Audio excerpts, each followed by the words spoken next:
Welcome back. And sitting in front of me, you see her every day that they have a briefing on television. Sarah Huckabee Sanders is, of course, the press secretary in the White House. Sarah, welcome to Hugh Hewitt Show. It's great to have you back on. Good morning. Thanks so much for having us, and thanks for being at the White House today. Now, Sarah Huckabee Sanders, you are the first young mom to be at that podium, and there are a lot of young moms in that front row, in that second row, in that third row.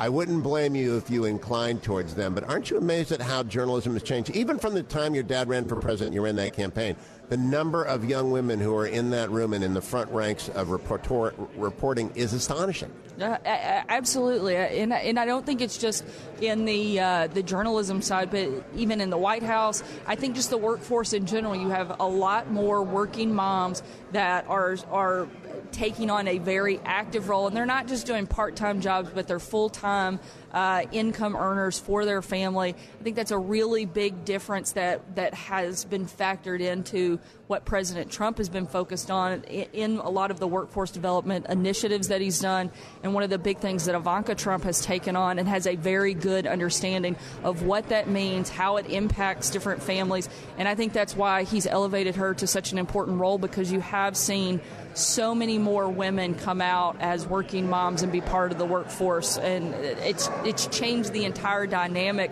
of what our economy looks like, of what a lot of the family structures look like, and so we have to be aware of how that impacts every family. Is the White House press corps taking Ivanka's role seriously enough? I don't believe they are. I think they are downplaying her substantive role, but what do you think, Sarah Huckabee Sanders? I frankly, I think it's shameful the way that she's been treated. If she didn't have the same last name, they would be celebrating her, they would be praising her, they would be thanking God that she is sitting in a position that she is to influence policy and help women across this country, and instead they attack her, they shame her, and they belittle her. I think it's very shameful, and I think it's sad because she's such a good advocate for so many women, and for them to attack her, I think is just really How do you change that dynamic? Because she is an asset. I've been writing about that for 2 years. Her father used to joke with me during the debates that she liked me a lot more than he did. And I said, that's pretty obvious, Mr. President. But I mean, how do you turn that dynamic around so that people take it seriously? I mean, I think it's through a lot of the things that she's doing and highlighting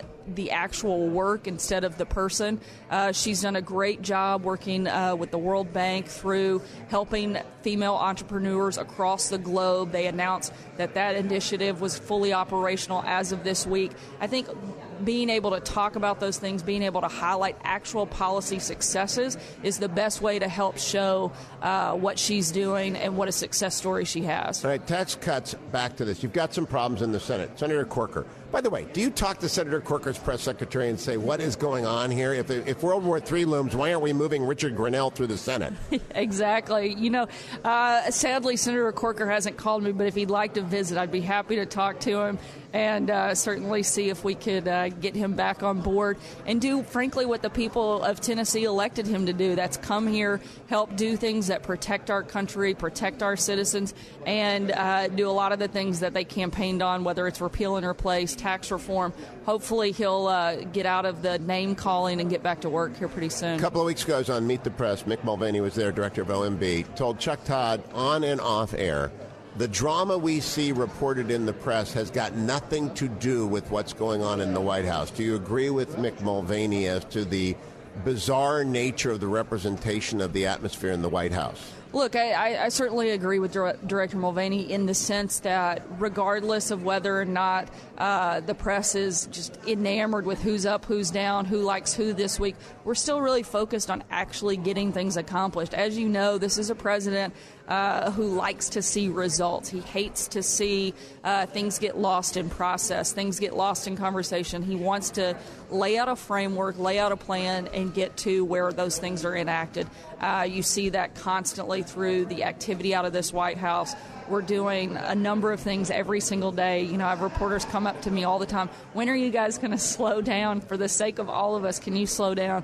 But this is a president who I don't think will ever slow down. He's going to keep pushing and working hard, and he's very results-oriented, and he's going to push until he gets them. Now, I am not a fan of televised briefings for the same reason I don't want the Supreme Court ever to televise their proceedings. It turns reporters into performers. What is the policy going forward? How often are you going to televise the briefing? How often not?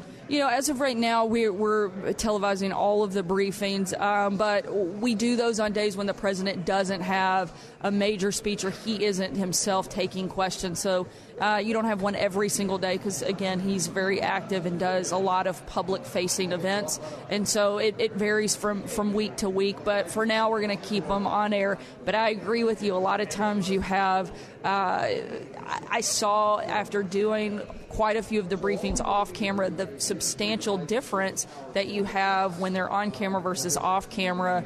It's night and day. It's a lot calmer, a lot more subdued, and certainly you don't have people that are performing for the cameras. I think that's an unfortunate thing, but I think the American people have caught on to that too. And Sarah Huckabee Sanders, last question. I followed 8 years of President Obama, 8 years of President Bush. I've been doing this since 1989. I believe President Trump answers more questions per minute than any president before him, and probably 10 times as many questions per minute that President Obama did. Have you done any studies yet on how rapid he is in his response? I haven't done an in-depth dive, but I know that there are some people out there, some of the historians that do that pretty regularly, and that's actually something interesting I'll have to take a look at. Do you agree with me intuitively? He just answers questions. Absolutely, and he moves through very quickly, and his answers aren't, I remember President Obama, and I don't mean this to be a negative or one way or the other, but some of his answers would be 10, 12 minutes long, and in that time, President Trump probably answers 2 or 3 questions. It's just a difference in style. 2 or 3. It's like 6. Sarah Huckabee Sanders, thanks for stopping by. Good luck on tax reform. It's great to see you in person. Remember, Cleveland, yes, second sir. time is that charm. I'll put in a good word. Good to see you. Good to see you. Be right back, America, from the Indian Treaty Room in the old Executive Office Building. It's Tax Reform Day. Stay tuned. Thank you. God bless you. And God bless America.